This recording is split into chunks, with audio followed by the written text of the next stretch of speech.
Hi, Catherine here from Wise Old Owl Speech and Language Therapy. Last week we talked about cued articulation, so a series of signs, hand gestures to be able to help a child know a little bit more about what they have to do with their mouth, their tongue, their lips in order to be able to form a sound. I've been using it all week and it's been really effective. I hope you've been finding it useful as well. This week the big question is to correct or not to correct. Which is correct? And this is all about when to correct a child's speech sounds, because you've read all the information says don't correct the child, just model it back and somehow they'll magically pick it up that they've not been doing the sound wrong. Sometimes that's okay. In fact, when a child is very little and it's kind of perhaps normal for them not to be saying some of the sounds, it's typical for them not to be able to say some of the sounds, then it's okay to say, that's right, it is a spider, and they'll be able to hear that and model it back. But when they've gone beyond the age of when they should say some of the sounds, don't forget, if you're not sure about when that is, then that information is available on my app as well. It gives you an indication of whether or not the child is where they should be with their speech or whether they should actually have the sounds at that particular age. So once you've established that, do you know what, they really should have that sound, then how do they know that they have to change their speech sounds? If you're modelling back to them, they're like, oh, well, they can understand, so I don't need to do anything. So if they're saying it's a tarot and you're saying, that's right, it is a carrot, why would they need to change it?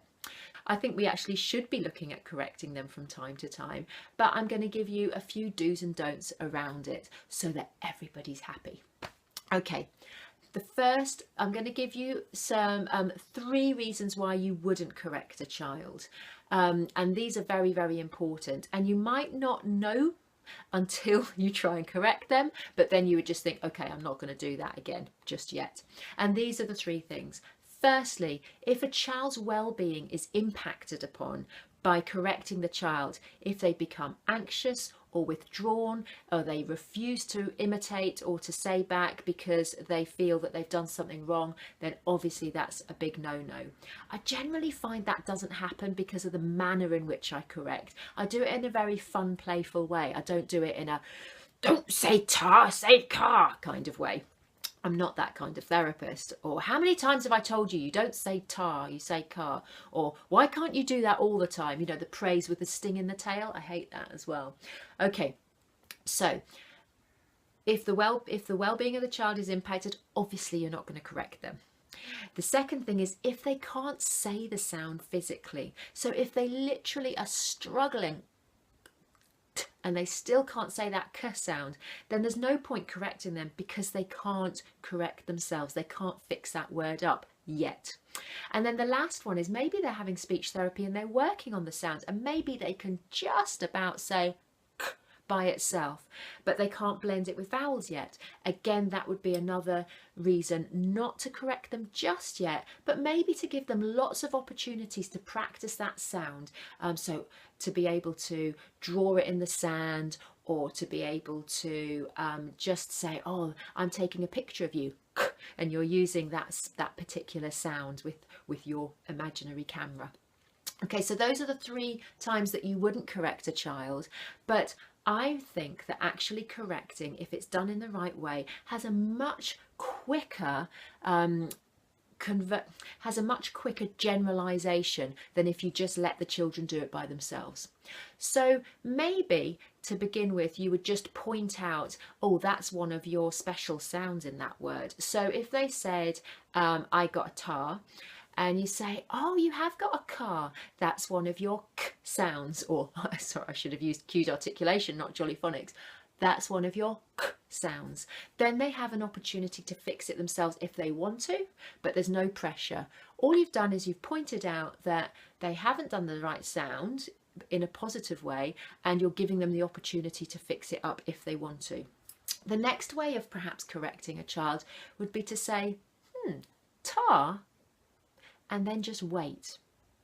Just wait for the child to process, oh, she's just said tar, but I thought I said car. Hang on a minute, let me fix it up. car, and then they'll say the word and you can say, oh wow, I love the way you fixed that word up when you thought about it. That was fantastic. You're right, it is a car. Okay, so that's the other way that you could do it. If a child is not able to fix up the word yet, you might say to them, is it a tar or is it a car? And then they'll be able to repeat. The problem is with that, then they're not thinking for themselves. They'll just say car, but they then haven't actually put any thought into it. So if you give them the opportunity to think about it, then they're able to fix it up by themselves. The other really important thing when you're correcting a child's speech is not to, as I said before, not to put a praise with a sting in the tail. So not to say something like, that's fantastic, why can't you remember that all the time? Or that's fantastic, you really should be using that sound by now. Okay, because you've just praised them and then you've gone, but you're still rubbish. And that's I do hear that quite a few times, praise with a sting in the tail. The other thing that you want to be avoiding as much as possible is correcting the rest of the word if they get the rest of the word wrong. So for example, imagine that the child is saying ewibun for elephant. Okay, they've got two sounds wrong. They've got the l and the f wrong, but you're only working on l. If they say elephant, then you go, yay, that's amazing, you used your l sound, that was really good. Okay, don't say, no, it's elephant, say f, because that's just too much for them to cope with. Again, perhaps if they say something like tawet for carrot, and then they say cowet, then you go, well done, that was fantastic, carrot, and you just say it back how they should say it.